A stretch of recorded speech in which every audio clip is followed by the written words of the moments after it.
রাসূলুল্লাহ সাল্লাল্লাহু আলাইহি ওয়াসাল্লামের জামানায় ব্যবসা বাণিজ্য হতো। তো ব্যবসা বাণিজ্যের মধ্যে আপনি আমার কাছ থেকে ধান নিলেন, চাউল নিলেন, কথার কথা কিছু নিলেন, ধান চাউল। এখন এটা যদি আপনি নেন, বাকিতে নিলেন।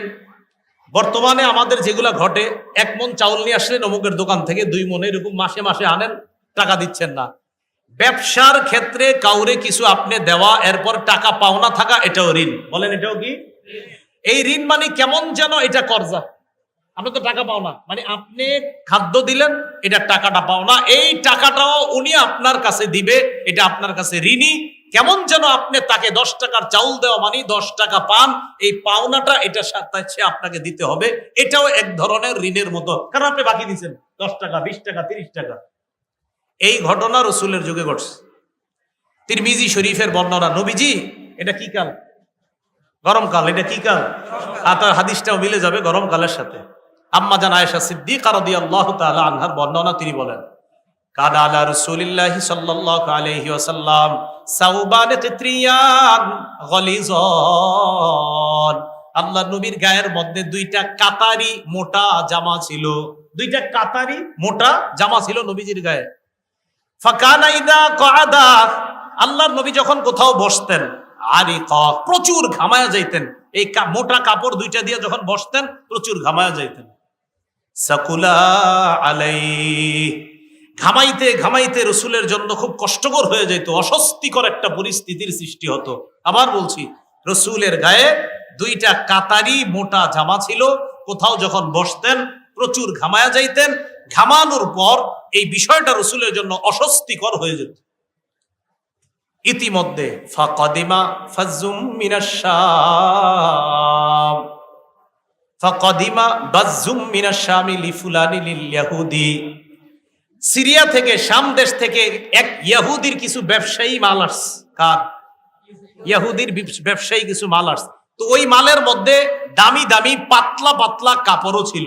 আবার বলছি, শাম দেশ থেকে এক ইহুদির কিছু মাল আসছে, ব্যবসায়ী মাল। এই মালের মধ্যে দামি দামি পাতলা কিছু কাপড়ও ছিল।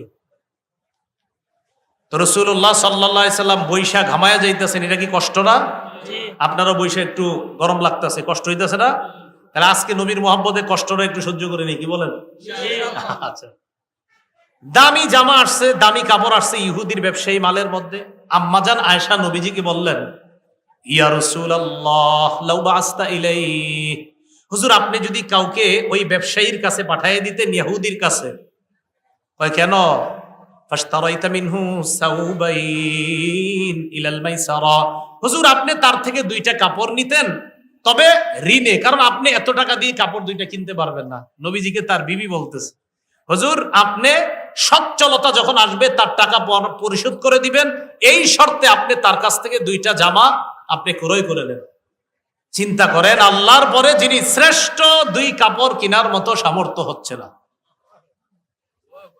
বিবি পরামর্শ দিতেছে, 2টা কাপড় নিয়ে নেন, টাকাটা পরে দিয়ে দেন, যখন আপনার একটু সামর্থ্য হবে টাকা দিয়ে দেন। ইহুদিরে বলেন না, দেখেন না কি বলে। ফারসালা ইলাইহি রাসূলুল্লাহ সাল্লাল্লাহু আলাইহি ওয়াসাল্লাম, আল্লাহ নবী এক সাহাবীকে পাঠায়া দেয়, যাও ইহুদির কাছে যাও, যাওয়ার পর বলবা 2টা কাপড় আমি বাকিতে নিতে চাই, সচ্ছলতা আসার পর টাকাটা পরিশোধ করে দিব। নবীজির প্রতিনিধি ইহুদির কাছে যায়, যাওয়ার পর ইহুদি আল্লাহ রাসূলের ওই সাহাবীকে বলল, কদ আলিমতু মা তুরিদ, ইহুদি কয় আমি জানি তুমি কি চাও।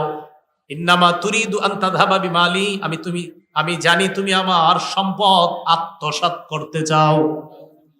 আমি জানি তুমি আমার সম্পদ আত্মসাৎ করতে চাও। মুহাদ্দিসিনে কেরাম লেখেন, ইহুদির উদ্দেশ্য তাকে বলা না, ইহুদির উদ্দেশ্য নবীরে বলা যে মুহাম্মদ আমার সম্পদ আত্মসাৎ করতে চায়। এই কথা বইলা ইহুদি কয় না, দিব না। নবীজির প্রতিনিধি নবীজির কাছে আসছে, আসার পর জানানোর পর নবীজি বললেন, কাযাবা, সে মিথ্যা বলছে। কদ আলিমা, সেও জানে, আন্নী মিন আতকাহুম লিল্লাহ, ইহুদিও জানে আমি সারা পৃথিবীতে আল্লাহকে সবচেয়ে বেশি ভয় করি। আমি এটা ইহুদিও জানে যে আমি সবচেয়ে বেশি আল্লাহকে ভয় করি। ও আদাহুম, আর আমি পৃথিবীতে সবচেয়ে অন্যের হক আদায় করি, এটা আমি সবচেয়ে বেশি আদায় করি। ইহুদিও ভালো করে জানে, ও শুধুমাত্র বাহানা করলো কাপড় না দেওয়ার জন্য। তো যাই হোক, হাদিস দ্বারা আমাদের উদ্দেশ্য হলো ওই যুগেও ক্রয় বিক্রয় হইতো বাকিতে। তো বাকিতে ক্রয় বিক্রয় হওয়ার পর আপনি একজনের থেকে বাকিতে আনলেন, আনার পর আর টাকাটা দিলেন না, তাহলে বিশ্বস্ততা আর থাকলো না। এই বিশ্বস্ততা যখন উঠে যাবে, কিয়ামতের অপেক্ষা করো। তাহলে কি বুঝলাম? ঋণ দেওয়া ভালো, বাকিতে পণ্য দেওয়া ঠিক আছে, কিন্তু বিশ্বস্ততা থাকতে হবে যে আমার সময় মতো পাওনা পরিশোধ করে দিবে। আল্লাহ কথাগুলো আমাদের সকলকে বুঝার তৌফিক দান করে। কাউকে আপনি ঋণ দেওয়ার পর তাকে সুযোগ দেওয়া, বলেন কি বললাম? ঋণ দেওয়ার পর তাকে কি করা? হ্যাঁ, তাকে আপনি সুযোগ দেওয়া। এখন ঋণের মধ্যে আরেকটা ঋণের কথা মনে রাখবেন, দা, কুরাল, কোদাল। আমাদের দেশে দা, কুরাল, কোদাল, লাঙ্গল ইত্যাদি এই বিষয়গুলো, এই জিনিসগুলো ঋণ যদি কেউ চায় তাকে দেওয়া, যদি বিশ্বস্ত হয় যে তিনি দিয়ে দিবেন, এটা দেওয়া উচিত। আলী রাদিয়াল্লাহু তাআলা আনহুর বর্ণনা, ক্বালা রাসূলুল্লাহ সাল্লাল্লাহু আলাইহি ওয়াসাল্লাম, আল মুসলিমু আখুল মুসলিম ইদা লাকিয়াহু হাইয়াহু বিসসালাম।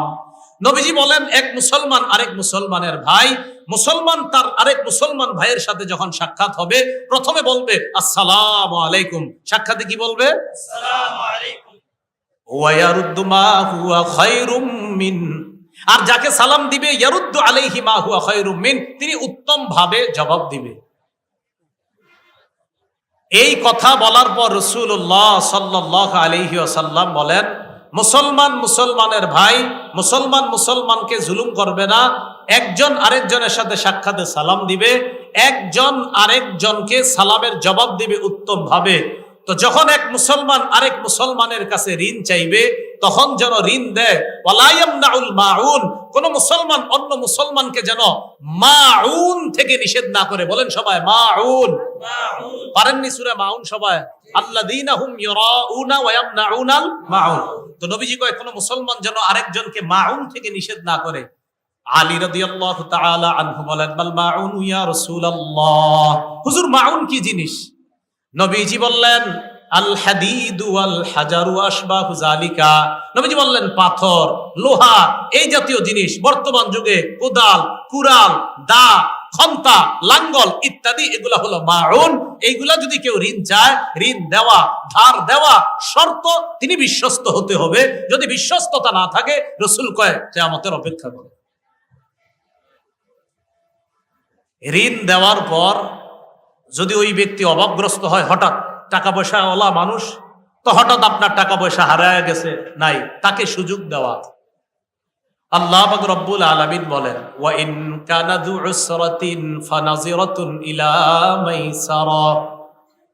ঋণগ্রস্ত ব্যক্তি যদি অভাবী হয়, অভাবগ্রস্ত হয়, ফানাজিরাতুন ইলা মাইসারা, সচ্ছলতা আসা পর্যন্ত তাকে সুযোগ দেওয়া।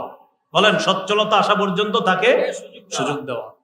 ক্বালা রাসূলুল্লাহ সাল্লাল্লাহু আলাইহি ওয়াসাল্লাম, মান আনজারা মু'সিরান আও ওয়াদা'a আনহু।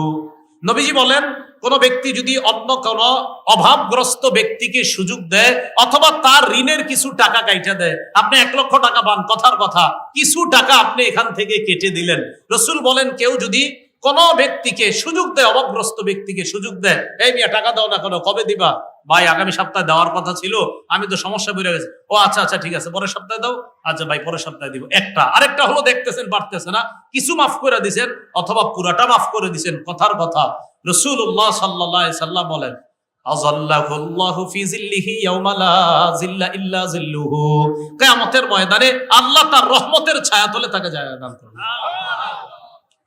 তো সুযোগ দেওয়া এটা হতে পারে ভালো কাজ। মুসলিম শরীফের হাদিস, ক্বালা রাসূলুল্লাহ সাল্লাল্লাহু আলাইহি ওয়াসাল্লাম, নবীজি বলেন, মান কানা লাহু আলা রাজুলিন হাক্কুন ফামান আখারা ফালাহু বিকুল্লি ইয়াউমিন সাদাকা। কোন ব্যক্তি যদি অন্য কারো কাছে কিছু পাওনা থাকে, আমি আপনার কাছে কিছু পাওনা, কোন মুসলমান অন্য কোন মুসলমানের কাছে কিছু পাওনা, পাওনাদারকে এবার আপনি সুযোগ দিলেন, আগামী মাসের 1 তারিখে দেওয়ার কথা, কোনো কারণে দিতে পারে না, এবার আপনি আরো 15 দিন সময় দিলেন। আল্লাহ নবী বলেন, এই 15 দিন তুমি সুযোগ দিয়ে দিলা, প্রত্যেকটা দিনের বিনিময়ে তোমার আমল নামায় সৎকার সওয়াব লিপিবদ্ধ হয়ে যায়। আবার যারা ঋণ নিছেন আপনারা আবার বললেন না হুজুর ওয়াজটা সুন্দর হয়েছে, তাহলে খালি নিমু আর দিমু না, এরকম না বিষয়টা। আপনি যদি না দেন তাতে আপনার জন্যই তো ওয়াজ, মূলত না দেন যে তার জন্যই তো ওয়াজ, মানে আপনি